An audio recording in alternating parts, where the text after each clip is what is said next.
Our lives are laid out on a road of bumps, turns, struggles, and more. How do we respond? How do we endure adversity for learning and growth? I'm Aubrey Johnson, and we'll explore these questions and more on the Road to Rediscovery.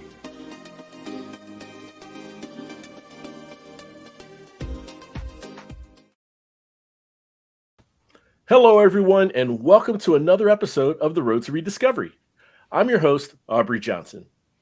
The Road to Rediscovery is about reflecting on life lessons to learn and grow from them, and of course, pay it forward and uplift others who are struggling through dark times.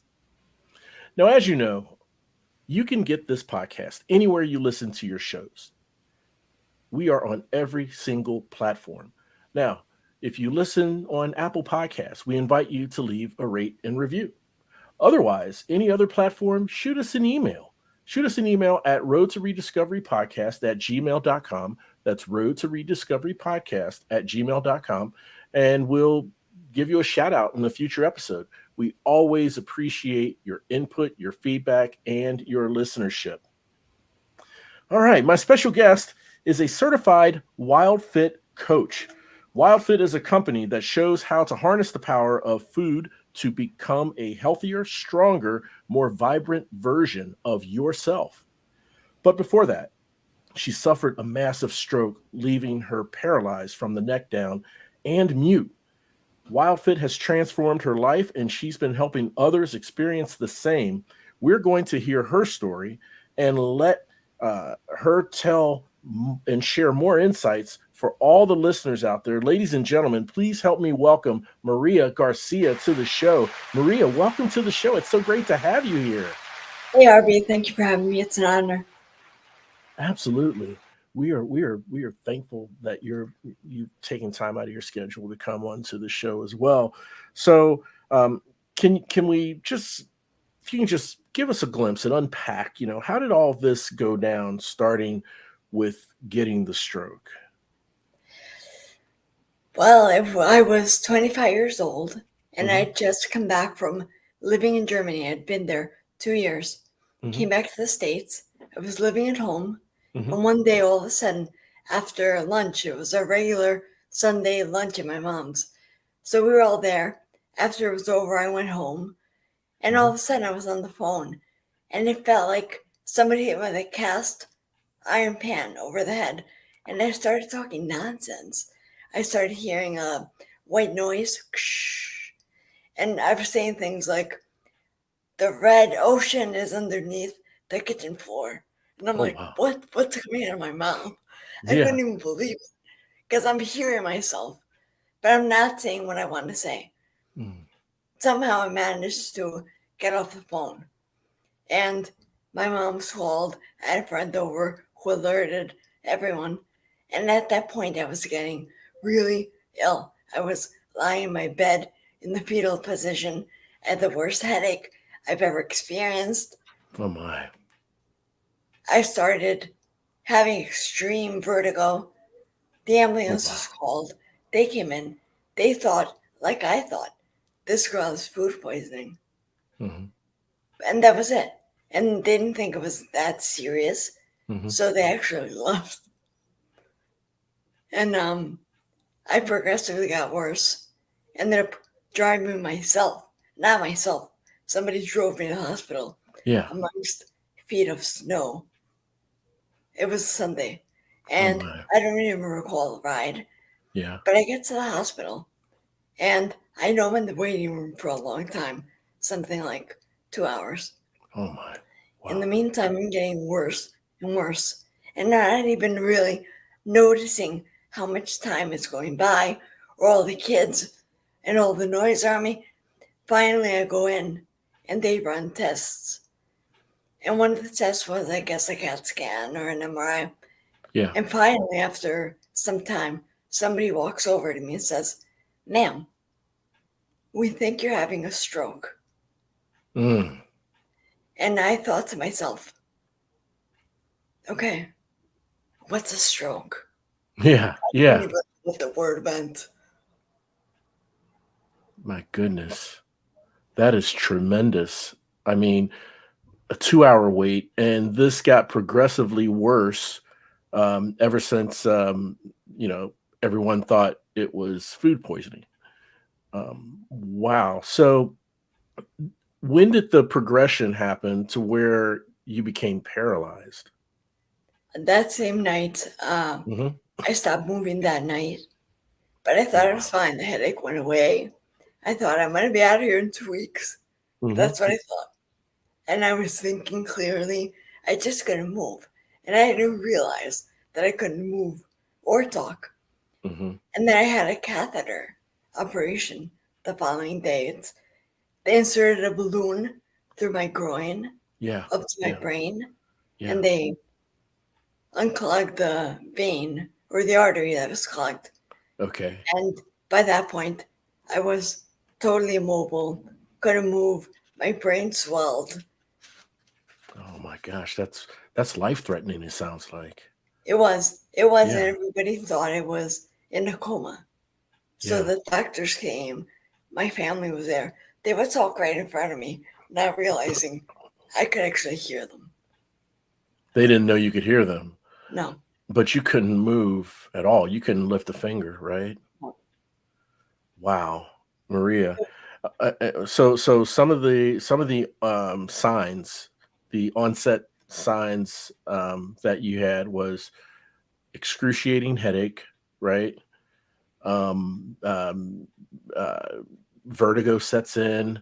Hmm. You kind of lose your balance. Um, White Nonsense. noise, and saying different things that made no sense at all. Oh my gosh. So yeah, I mean that is incredibly scary. And so how long were you did you get out in 2 weeks, or were you in there much longer? 2 weeks turned into almost 4 months. My goodness, Maria. And so from there, when you were released, that wasn't the end of your journey though, right? I mean, you've had sounds like speech therapy and physical therapy to learn how to walk again. And how long did that um, run for you? I would say to get to like a plateau, a recovery plateau, Hmm. it was maybe 8 years, around 8 8 years. years. Man, that is a long time. And I would imagine in that journey of 8 years, Maria, you have had small wins, small successes, where you're slowly getting strength in your legs, where you're slowly starting to say more words. And then you may have had a series of setbacks too, where you tried something and you just wasn't able to do it that day. There's good days and bad days, and so, can you just give a glimpse for the listeners, just an idea of what was your mindset during those 8 years? Was it I am never going to be any better than I am now, or were you dead determined? Yes, I'm going to get back to the way I was. What was your mindset in going through those grueling 8 years? For a long time, more than I care to admit, I Hmm. was in victim mode. Why me? Why I me? This see. is the end I of my see. life. Yeah, I see.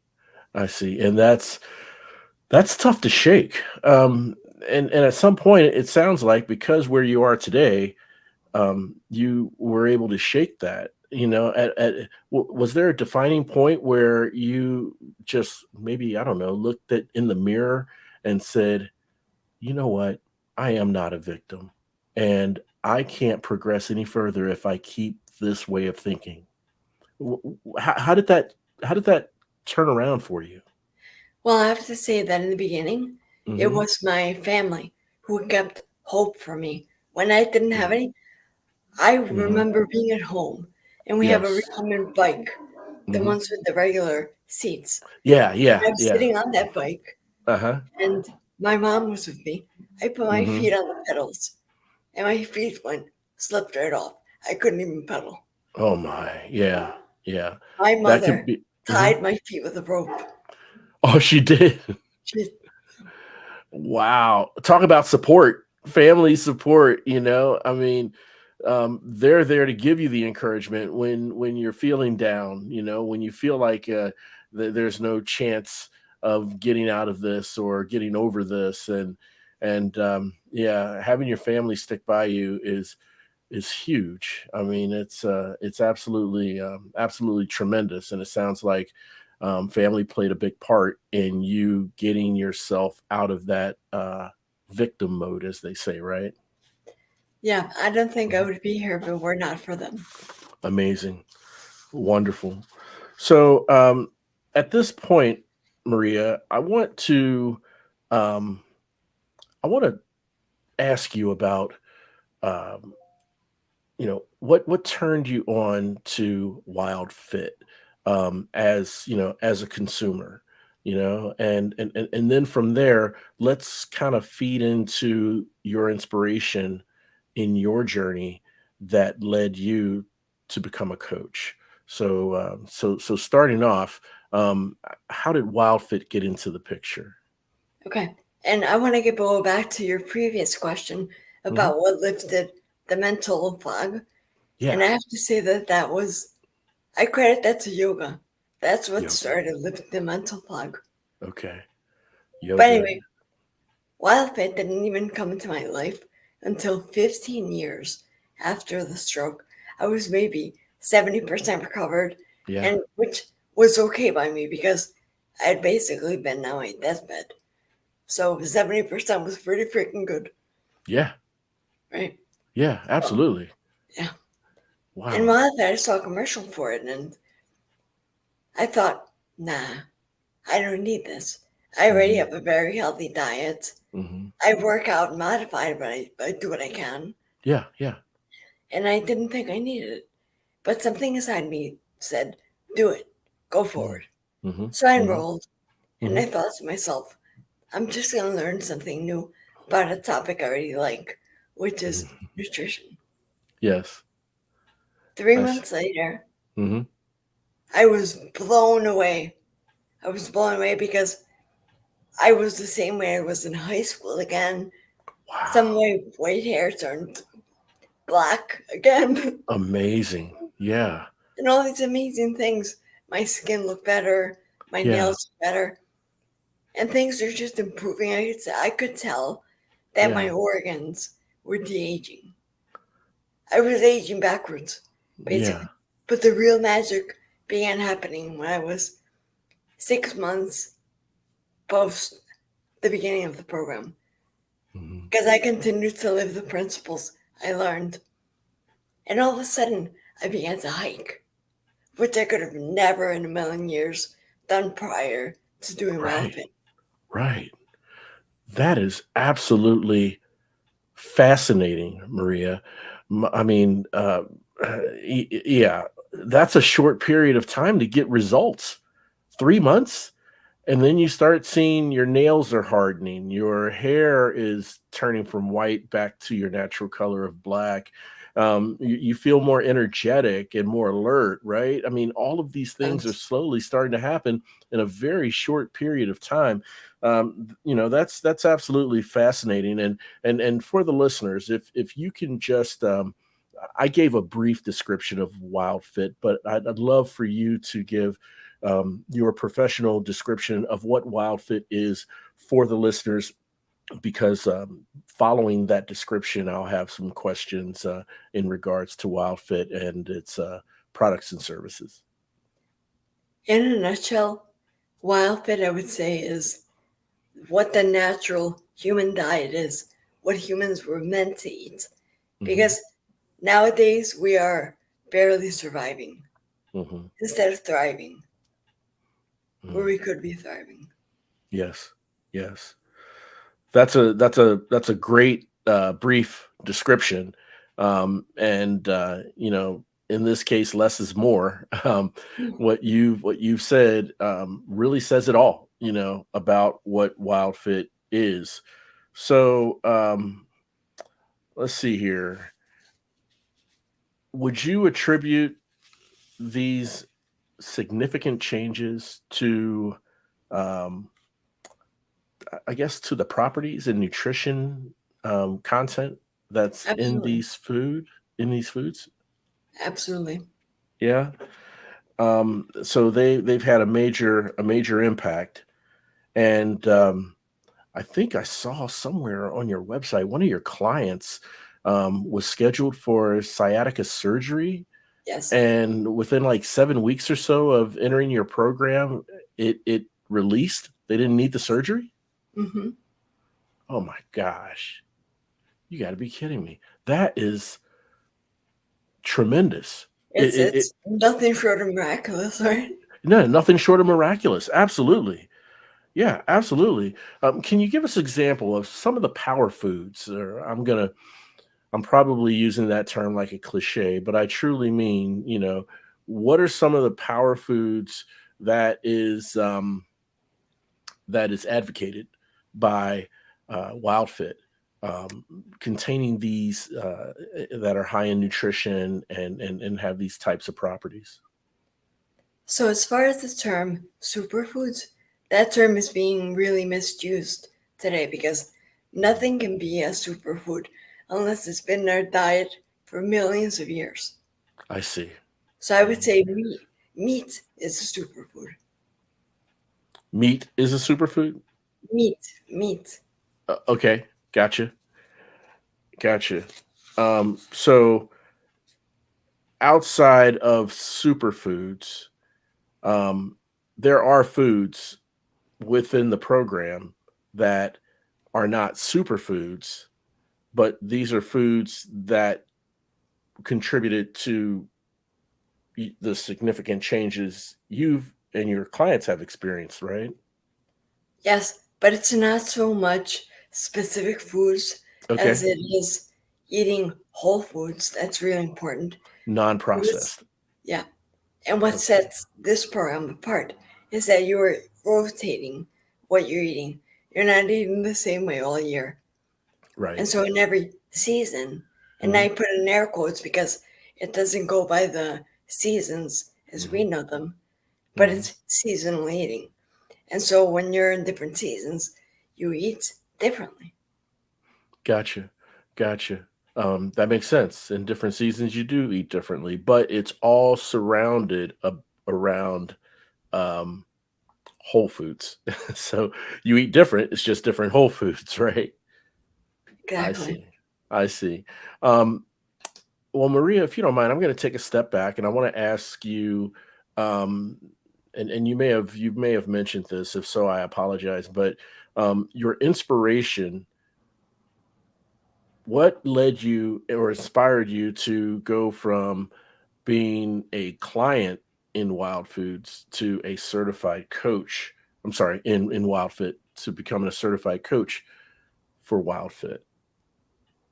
I started keeping track of all the benefits I Hmm. gained from the program. To date, that list is 3 pages long. When Wow. I when I got to about 2 pages, I said, "This is the Holy Grail." I have to show people. Amazing, amazing. And you know what? Out of the the great spirit of your, that's in you, and out of the goodness of your heart, you want people to benefit and to enjoy what you've enjoyed in your transformation. You want to share in that joy. And that is, I mean, that's absolutely wonderful, and that can be very inspiring. Your story is very inspiring, and can really transform, people's lives in addition to, the tools that you provide them for, for eating in this type of lifestyle, whole foods. So I definitely want to thank you for that. So, Maria, can you explain for us, uh, or just give us an example of, you know, um, the behavioral change in which you work with your clients on when it comes to this lifestyle? Well, at first, we laid the foundation for a couple of weeks, and Hmm. it's all about mindset and Hmm. what you think and feel about food, and really sitting with the foods and being mindful about them. Mm-hmm. because oftentimes you will find that foods that you believed tasted a certain way, Yeah. all of a sudden you realize, wait a minute, they don't taste quite like I thought they did. Yeah. I see. I see. And everyone has a different type of relationship with food. And so I would imagine your toolkit in how you work with your clients to adjust their mindset. Um, it has to be a pretty extensive toolkit to accommodate um, each client's relation to food, I guess. One example I have, and if you can just share how something like this is managed. But one example I have is some people have a history with a certain emotion or a history with an emotional attachment to a certain type of Mm. food, and that certain type of food may not be the best for them, right? And it sounds like from I don't know, a psychological standpoint, there has to be some unpacking of things to address that, to help shift that mindset. Can you explain a little bit of that for us? Yeah, when people realize what the attachment is, where they could trace it back Hmm. to where that attachment comes from, just that awareness, you're able to start to change the behavior. And I'll give you an Oh, example good. from my own life. I was super attached to homemade fries. Homemade fries was I couldn't say no. If Right. they were Yeah. homemade fries, they were for me. And and then I realized that that's because when I was young, Hmm. my mom traveled when I was very young, Yeah. and she used to feed me home fries. So when she left, I used to ask the people I stayed with, I Hmm. only want to eat home fries. And that's all I ate all the time she was gone. Oh my And I goodness. realized that that was the attachment. And it was Yeah. that then I was able to begin to shift it. Gotcha, gotcha. And that's an inspiring example, a true life example that if clients heard, then they're like, hey, if it happened to her, it can happen to me. I can turn this around and shift my mindset. One thing you mentioned that kind of resonated with me, Maria, that you said a minute ago was um, once you have the awareness, once you are aware, the change begins. And that is huge. It's huge in Mhm. my mind, at least, because self awareness is a very, very important virtue to have when it comes to any type of change, right? Everything. Know thyself. Know thyself, 100%. Know thyself. Oh, love it. Love it. So, I want to talk with you for a minute about deprivation. Okay. Some people subscribe to this, but I never thought deprivation was a means of food control. But I want to know what your thoughts are on it. I mean, does it have a place in a lifestyle change when it comes to eating, or what's your thought on deprivation? I think it does not have a place Hmm. with changing Agreed. your relationship with food.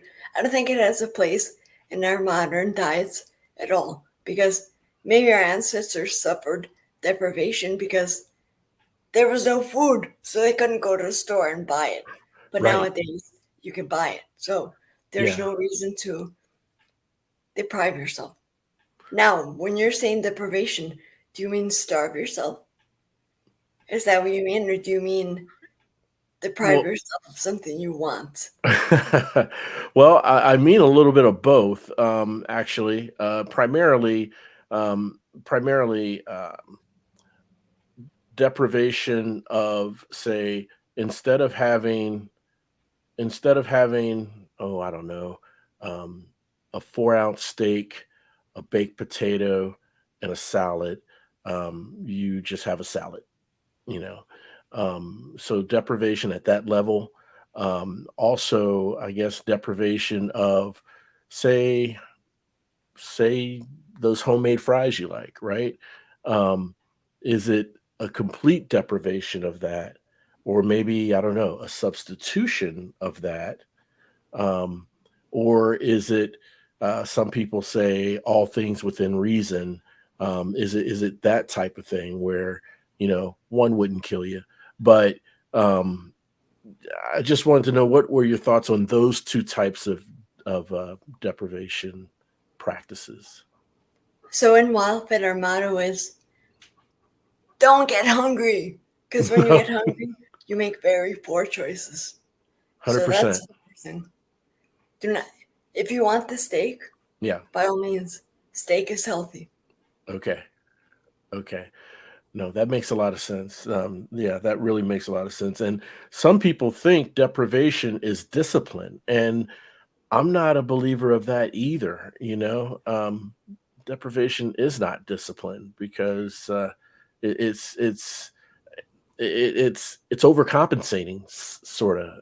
Is that right? Or Yeah, I mean, there's a place for fasting, right? But yeah, in order we encourage people to fast only when they're very well nourished and very well hydrated.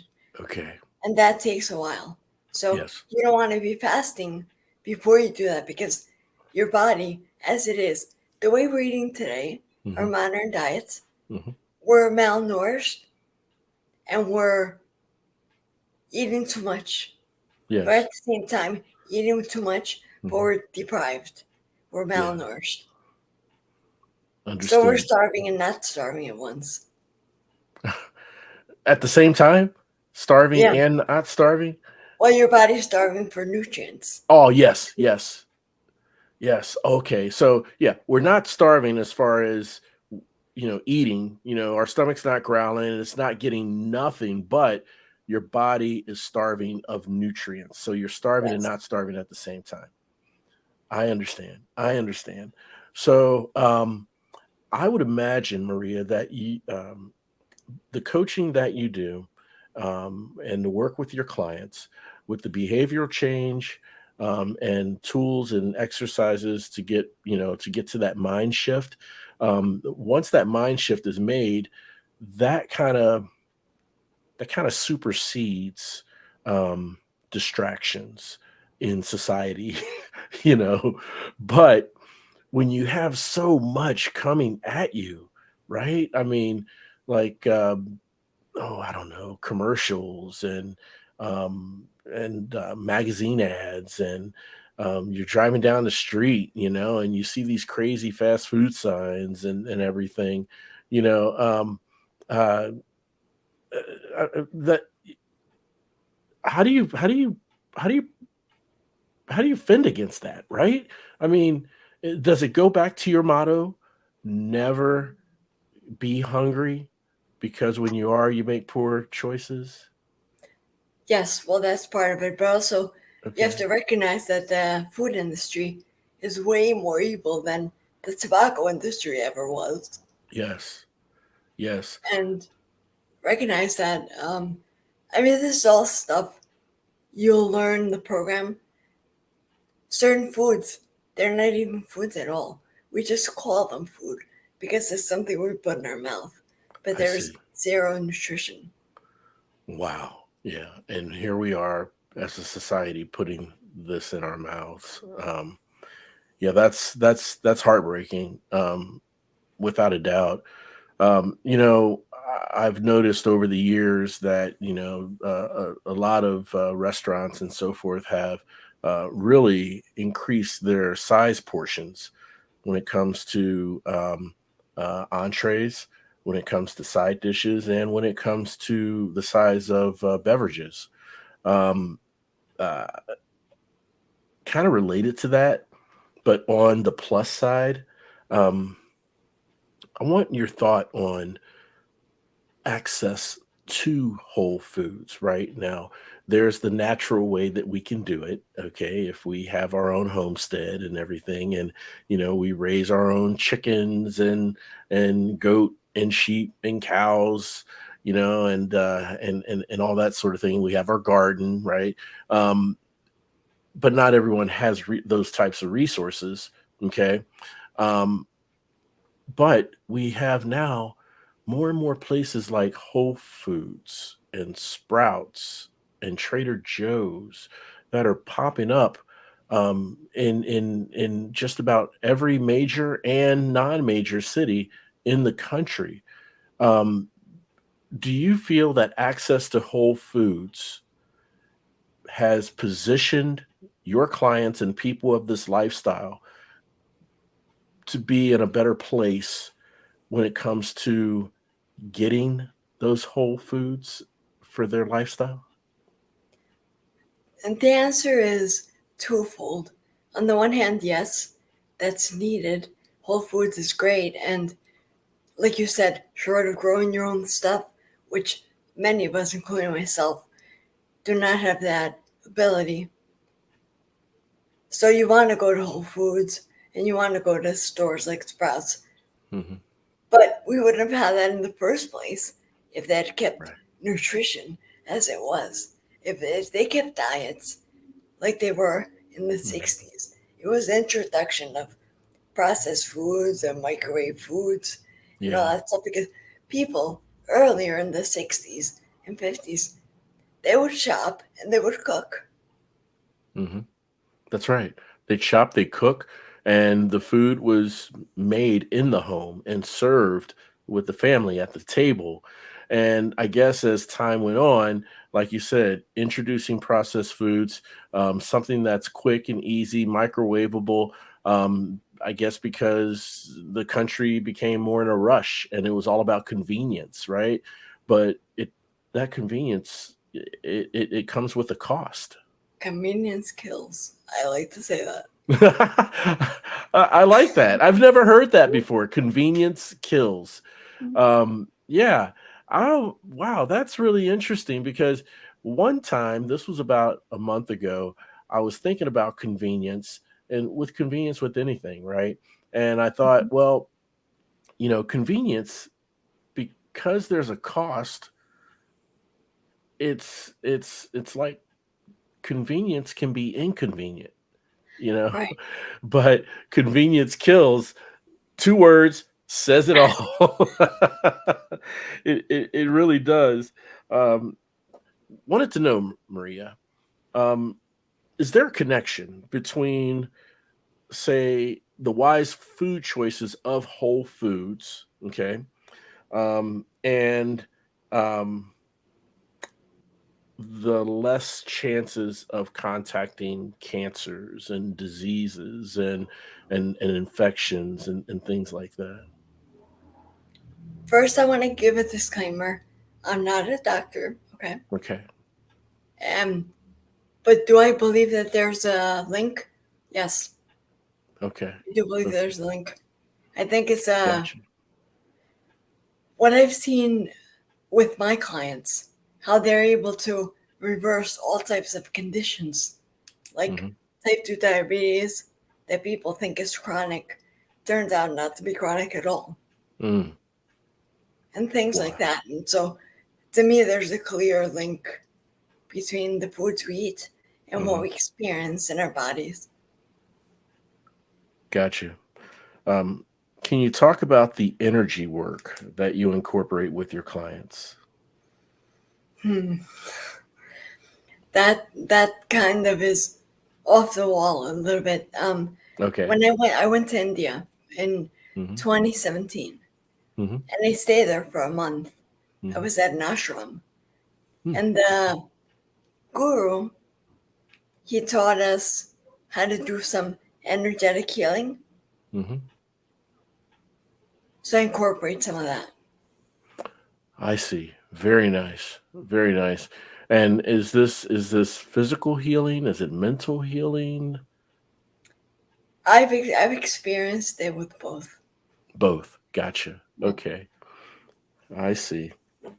So, Maria, how can the listeners learn more about the great work that you're doing and maybe even set up or book a discovery call? Just visit me at my website, www.genuinelymaria.com. That's GENUINELY Maria.com. And there you can just Book a discovery site. Fantastic. Or Okay. rather, book a discovery call. Discovery call. Gotcha. All right. We will make sure genuinelymaria.com will be in the episode show notes so our listeners can click the link, go to the site, learn more good stuff about you while they're listening to this wonderful, wonderful conversation. Maria, I want to thank you so much for coming on the show, sharing your journey and what you've gone through, and as well as the insights that you've learned in your journey and the insights in which you impart among your clients. Thank you so much for coming on to the show. Aubrey, the pleasure was all mine. Thank you. Absolutely. And I want to thank all of you for tuning in. And hey, look, if you have a loved one, a colleague, a neighbor, a coworker, a friend who just doesn't seem to be themselves, maybe they're going through some dark days of despair, not quite sure where to turn or who to turn to, I humbly ask that you please share this show with them, because on the road to rediscovery, we want our listeners to know two things. Number one, you're not alone. And two, there's always hope. The road to rediscovery, it's a movement, a revolution. And guess what? You are now part of it. Thank you. Thank you. We're all roadies on this journey of life. And it sure feels good having you on the road with me. Thanks again for listening. We'll chat again soon. We really hope you enjoyed this episode of The Road to Rediscovery. We'd love to hear from you. Shoot us an email at roadtorediscoverypodcast@gmail.com and leave us any questions or comments you may have.